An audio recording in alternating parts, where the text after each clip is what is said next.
তাহলে তুই আমাকে যেতে বাঁচালি মরার জন্য তৈরি হ। তাহলে তো আজকে আমার মরণ নির্ঘাত। ওহো, দাদি তো একটা কথা কছিল, দৈত্যের বুদ্ধি কম, মানুষের বুদ্ধি বেশি। তাহলে একটা বুদ্ধি খাটাই।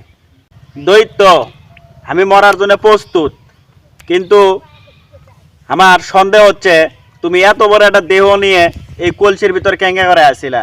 আরেকবার দেখাও তো দেখি। আমারই কলসি থাকে না তোর সন্দেহ? এখনই কলসির ভিতরে ঢুকে যাবো।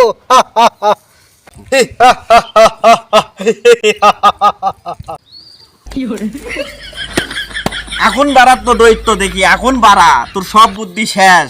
মুক্ত করে দিছিলাম দেখে তুই আমাকে মৃত্যু ঘোষণা করিস। এখন তুই কেডা বাঁচাই তাই আজকে আমি দেখবো। দয়া লাগে আল্লাহর বান্দা, আমাকে ছেড়ে দাও। আমি আর বন্দী হয়ে থাকতে চাই না। তুমি যা চাও আমি তাই দেবো।